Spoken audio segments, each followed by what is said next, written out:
I'm Jonathan Sauls. I work in the Dean of Students office. I'm wearing a number of hats, as Vice Chancellor Crisp alluded, but right now I'm serving as Interim Associate Dean, also the Judicial Programs Officer. But I really feel like I'm here in the capacity of representing a wide range of folks within the Division of Student Affairs. If there's one theme that I think is very important for you to understand and hear relating to campus safety and the initiatives that we undertake, it is collaboration and partnership. There is no one department or one unit that winds up being responsible for working to promote and ensure the safety of our students. We work closely with everybody up here at this table and a lot of the other colleagues that you've been introduced to today. So I will tell you that we can't do what it is that we do and we think we do well without the ability to have those close partnerships on a regular basis.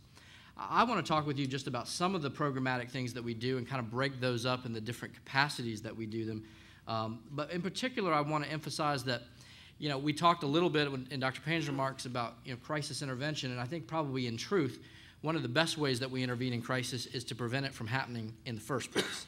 And so we have an awful lot of programming designed around ensuring student safety. You heard about one excellent program we've got with Safe Walk.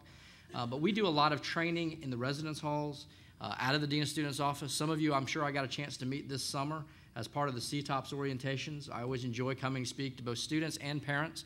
We try to ensure that the information that you're all receiving is the same information they're getting. We sometimes package it a little differently for them, so they'll relate to it a little bit better.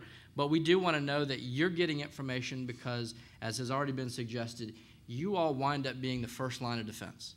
When students encounter problems, difficulties, concerns, they very often reach out to you. And you want to have good information, know where to direct them, feel comfortable that there are people on campus who genuinely care about their well-being, their safety, and their overall academic and personal success. And we're very much invested in that. If there's a theme within the Dean of Students office, it is very much responding to the needs of that individual student. Whoever they are, be they undergraduate, professional student, graduate student, postdoc, whoever walks in the door is going to get attended to in the particular fashion that they need. Some of the programs that we do through the course of the year, and some of these, again, are in collaboration with other folks. We do Haven and Safe Drone trainings, work with other student groups like Project DINA around issues of sexual assault, sexual violence.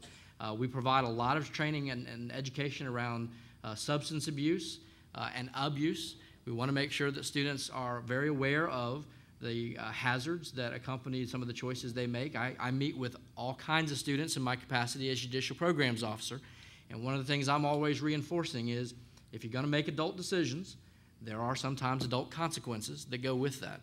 And so we're always trying to find ways to reach out to those students, but again, in large part to try and prevent those things from occurring in the first place. There's a lot done in the residence halls. We're fortunate to have Gay Perez here. She'll be able to answer some of your questions if you have them afterwards. But we keep our residence halls on 24-hour lockdown. We are always educating students about the importance of, as they key themselves in or they use their electronic key fobs, to make sure that they're not being tailgated. There are people following in behind them when they open in that door. So it's a lot of the same things that you reinforce in your homes, in your communities. Make good common sense decisions. Think about the things that you're going to do, where you're going to be, the people you're going to be with before you find yourself in a crisis situation. I know many of you have sons and daughters that participate in our Greek community.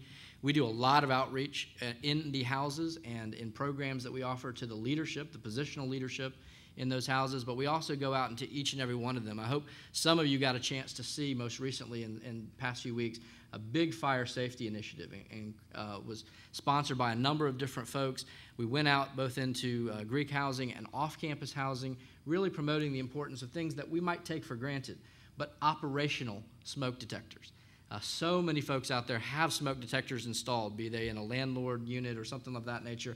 No one's checked to see if they're still operating. The things that we take for granted are the things we try to bring back to their consciousness. Be thinking about those things. It is important to recognize, though, that despite all of that education and experience, there are going to be things that happen on an individual student level which requires a different level of intervention.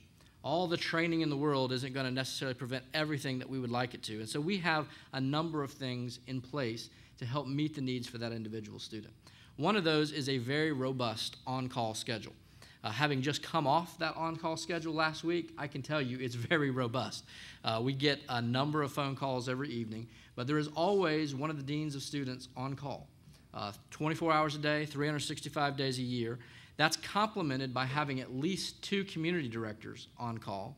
There are other senior housing officials as we work up those chains who are on call. And we work very closely with our colleagues down here from the Department of Public Safety. It is not uncommon for me to, in the middle of the evening, speak to the shift supervisor, talk to the housing folks, and as necessary, pick up the phone and call you and invite you that we've got a health concern or someone's been transported to the hospital, maybe for needs a stitch, or maybe they've got an allergic reaction, or sometimes things more serious. But we want to partner with you and with our campus colleagues to make sure that we're responding to each individual need. And that system seems to work very well. One of the things we also do in the Dean of Students office is, as much as we focus on that advocacy for students, we are also bad cop from time to time. We have the accountability function. There are students who engage in behaviors that are problematic, that are not consistent with the expectations that we have of a Carolina student. And it is my responsibility, and those are the folks in my office, to administer those policies, be it the honor code or the alcohol policy or the policy on illegal drugs that the Board of Trustees has put forward. And so there will be occasions where we will have to intervene and educate, but also hold accountable students who are engaged in behaviors. What that dovetails into as well is something that the university has frankly been at the forefront of, and that's something we call our Emergency Evaluation and Action Committee. Most of us old hands will simply call it EEAC for short, that acronym. That's an important committee. It's a multidisciplinary committee, lots of representation from across campus, but it is designed to do a couple of things. Sometimes we have students who have safety concerns because they have physical or mental health issues that need to be addressed for their own personal safety. And that committee is empowered to be able to work with that student and try and come up with a solution that looks forward, but also in the short term, what are the immediate needs of that student? So we can take some summary action as may be required. It's also the circumstance that if we have a student, and certainly hope those don't happen, but when they get arrested for significant violations that cause us to be concerned about their continued presence on campus, that committee can be deployed virtually instantaneously to make decisions of whether that individual needs to be removed from campus.